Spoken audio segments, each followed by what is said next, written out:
Hey gang, what's up? Welcome back here to another edition of Intuitive Angling, and hope you guys are feeling better than we are here at the Blockhead household. Man, everybody in the house is sick right now, including myself. We got, the boys have been sick. I've been sick for the last day. I had to cancel my gym training session today, which I never do, and Kim's sick. And it's freezing cold out. It's supposed to be below zero tonight. So this morning, while we were sick, we had to get our chickens out of the yard. We have 8 chickens. They've got a crate outside, so we had to bring them in the house. We had to leave them in the house for the next 2 nights. So we've been making a room for them down in the basement there. But nevertheless, here today to do today's video. So what we're going to talk about today, guys, I'm going to share with you guys one of my wintertime secrets for jerkbait fishing that I really haven't heard anyone ever use before, and that is how to fish a jerkbait deep, like in 15 to 30 foot of water, actually getting it down to 15 or 30 feet. I'm going to explain a little bit about the conditions you need to have in order for that to work and how to do it. Just wanted to remind you guys before we get into the video, if you haven't had the chance, please check out our View Products tab. When the video starts, you'll see a little thing that says View Products down there. And remember, YouTube changed it where now you have to click on the product the first time, and then when the product comes up, you have to click it on it a second time in order for the channel to get any benefit out of it. So much appreciated. If you guys want to help the channel out, just click twice on those view products. Much appreciated. Okay guys, fishing a jerkbait deep. Most people don't do it.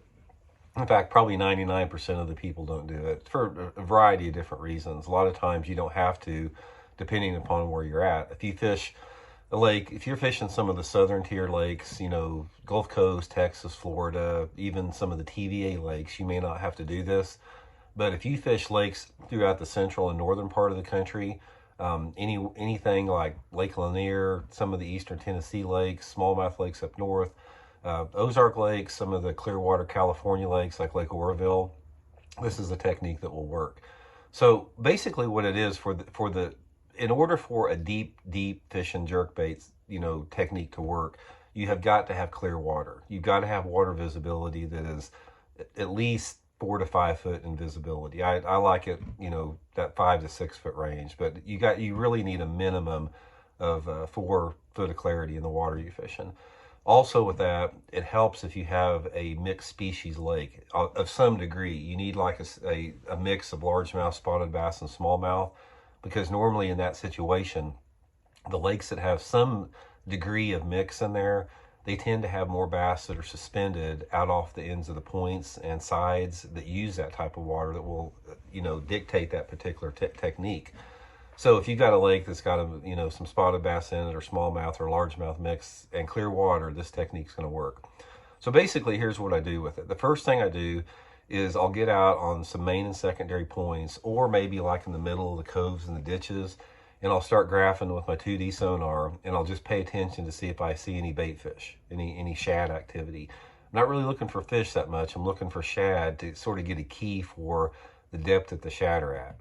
Then once I get sort of that feeling for that, how deep the shad are, because for example, here in Missouri, we have a lot of shad they use a wide range of depths. Sometimes they're in 20, sometimes they're in 60, whatever.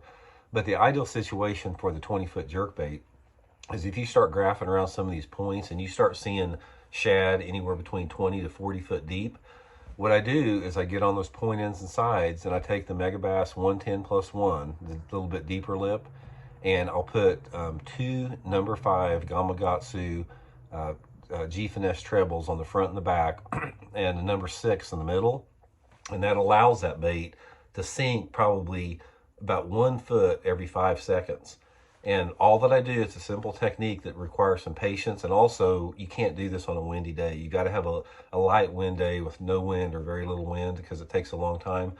But I'll just fan cast all around those point ends and sides, and I'll count that bait down to the depth that I think the fish are in. If I think they're in 30 foot of water, I'll count it down until I think that bait's in 30 foot of water, and then begin my retrieve with that. And the good thing about this is, if you got some super deep points, say for example, you're in 50 to 60 foot of water and you're seeing shad down there 40 to 50 feet, if you get that jerkbait down 20, 25 feet, it will pull those fish out of 40 feet of water, even in the winter, to hit that thing. And again, I'm working fairly slow. I'll start to, I don't have to start to retrieve hard because the bait's already down there, but I'm basically just small twitches like that. and then reeling a little bit, small twitches like that, you know, just trying to keep that bait down deep, and maybe I'll let it sink a little bit more on the retrieve. But anyway, it's a technique that, you know, I use during the dead of the winter, you know, if I have those conditions, if I can't get bit shallow. You know, most of my jerkbait fish in the wintertime, they come less than 10 foot deep regardless. But in those situations that those fish are deep, and if you've got some threadfin and gizzard shad deep, it's just a technique you might want to file away. So hope it helps, guys. I'm going to try to get rid of this cold so I can get back to normal, and we'll see you guys later. See you.